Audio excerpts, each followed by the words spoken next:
Raksasa tambang Amerika rebut harta karun emas di Papua. Prabowo turun tangan.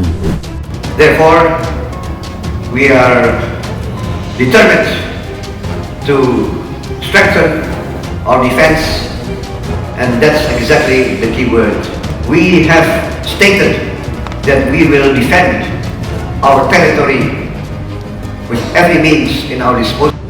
Oleh sebab itu, beberapa aset-aset besar yang kita miliki seperti Freeport yang sudah 50 tahun dimiliki oleh Freeport McMoran dari Amerika.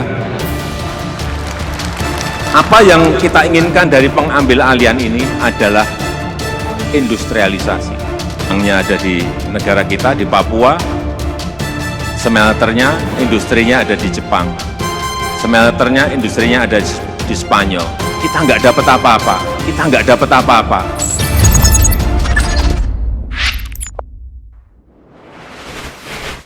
Halo sahabat Bagi Media, sudah gila, Amerika kembali merebut tambang emas Indonesia di Papua.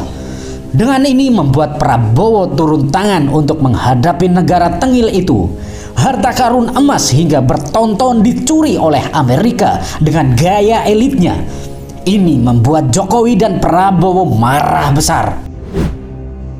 Sahabat Bagi Media, perusahaan tambang asal Amerika Serikat yakni Barrick Gold berencana memperluas eksplorasi untuk menambah cadangan emas dan tembaga di seluruh kawasan Asia Selatan dan Asia Tenggara. Adapun salah satu perluasan eksplorasinya ada di Indonesia. Indonesia menjadi tujuan utama negara-negara serakah itu untuk mengeruk harta karun sebanyak-banyaknya agar negerinya kaya. Dengan mendatangi Indonesia, Amerika akan mendapatkan kekayaan yang sangat besar. Dari Papua lah negara Amerika hidup dan maju bertahun-tahun. Sungguh licik dan membuat Mimin geram dan ingin Mimin kirimkan rudal nuklir. Sahabat Bagi Media mengutip Bloomberg, menurut tim eksplorasi Asia Pasifik, Barrick Gold disebut tengah mencari endapan di sepanjang sabuk mineral dengan luas yang membentang dari Pakistan hingga Papua Nugini. Saat ini, Barrick Gold sendiri diketahui tidak memiliki kegiatan eksplorasi yang terkonfirmasi di Indonesia. Tetapi tentu saja itu bagian dari evaluasi pada tahap ini. Indonesia berada pada jalur eksplorasi perusahaan antara dua aset utama Barrick Gold di kawasan Asia Selatan dan Pasifik, yakni tambang emas Porgera di Papua Nugini dan tambang-tambang emas Reko Diq di Pakistan. Berada di jalur cincin api atau Ring of Fire, Indonesia diketahui memiliki sumber daya yang melimpah termasuk nikel, tembaga, dan emas, dan menjadikannya pemain utama untuk proyek-proyek penting untuk produksi kendaraan listrik dan logam mulia. Maka dari itu, Jokowi ngotot lakukan hilirisasi di dalam negeri agar Indonesia menjadi kaya dan mampu menyalip negara-negara tengil itu.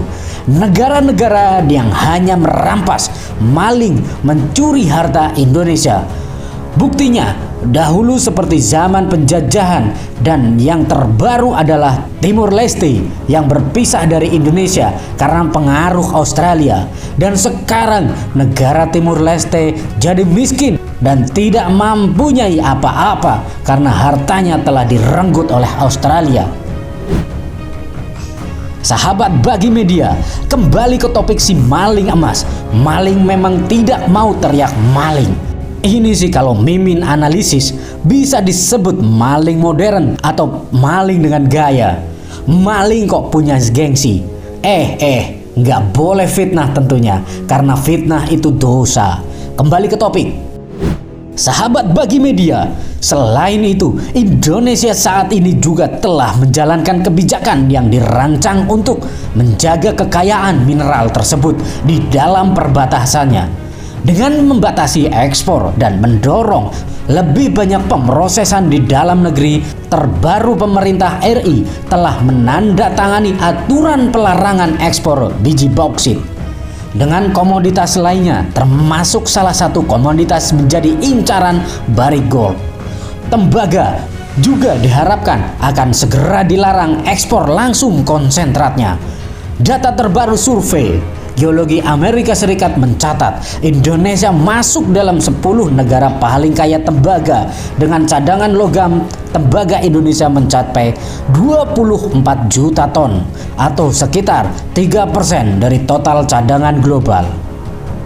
Publikasi yang sama menyebutkan produksi logam tembaga Indonesia tahun 2021 mencapai 810 ton. Naik signifikan dari 505 ton pada tahun sebelumnya.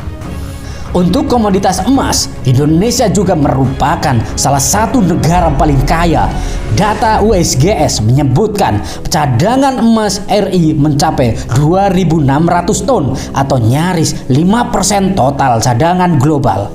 Saat ini sejumlah perusahaan asing yang ikut menambang emas dan tembaga di Indonesia termasuk Freeport, Ems, Moran, Newmont, dan Newcrest. Dua yang disebutkan terakhir telah berhenti keluar setelah saham perusahaan yang beroperasi di Indonesia diakuisisi oleh usaha lokal atau pengusaha lokal.